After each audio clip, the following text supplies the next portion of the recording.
To discuss the impact of Pope Francis's visit to Turkey, I'm joined now by Jack Valero from Catholic Voices. Welcome to Arise News.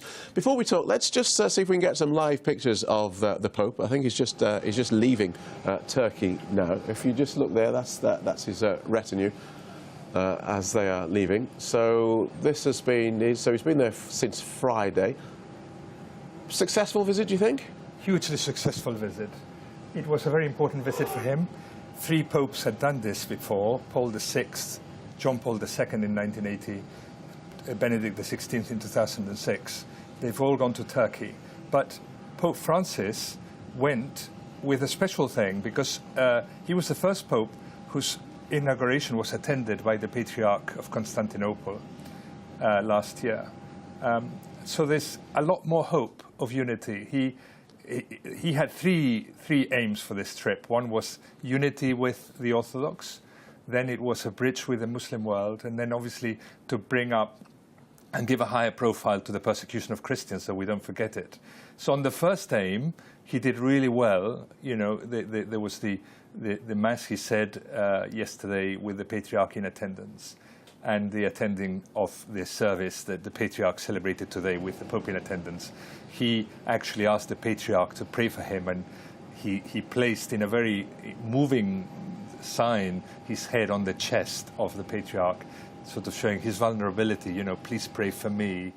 And then he made it absolutely clear that it was unity, not submission. You know, he said, the Catholic Church will not impose anything. We will have a common creed that we've always had. So he's really keen for unity. And this, they've ended the day today, just before going to the airport, signing this joint declaration saying we must give high profile to the persecution of Christians in the Middle East. We cannot allow this land, which had Christians from the very beginning, where Christianity was born, to be decimated and left without Christians. That was the thing that they signed just at the end. So, so signing this agreement, this declaration, gives it publicity. What good does it actually do, though? What difference does it make? Well, Pope Francis is not in favour of war, of course, and he has spoken a lot about it. He spoke about religious freedom to the President of Turkey.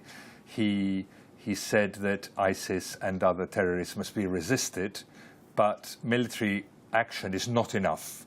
You know, he said we must study the causes of this terrorism, of this violence, and we must deal with them at the root. You know, so it's a very much more deep-rooted thing that he's asking for. He's not just asking for fighting. Yeah. No, absolutely. Yeah, but echoing there, though, in those sentiments about looking at the root causes, echoing what a lot of politicians have been saying, I wonder if there's a danger of perhaps the Pope becoming too political. Well, the Pope is a religious figure, but he obviously has a political importance. He is a leader, a world leader, whose witness of life means that everyone is listening to him. You know, he goes to Turkey. He refuses to go in the big car. He goes in a little car. He's not afraid.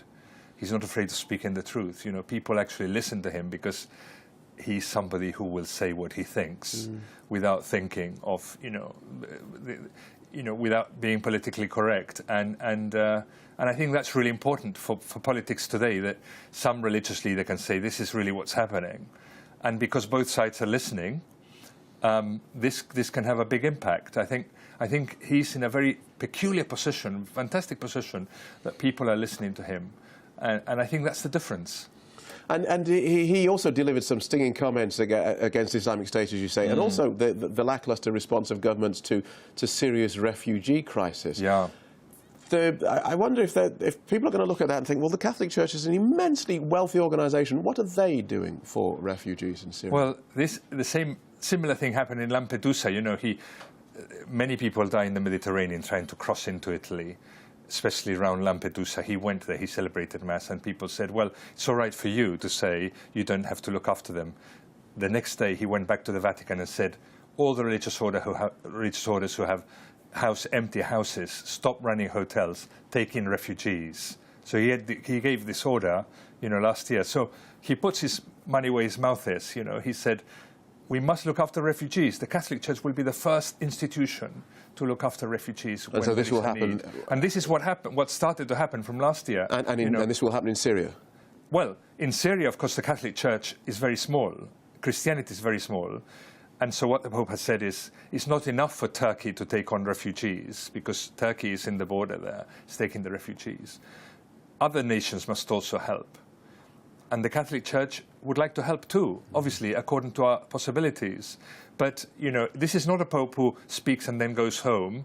He has a very small room, and he has told all the religious orders to open their houses all around the world to refugees. Jack Valero, good to talk to you. Thank you so much. Thank you.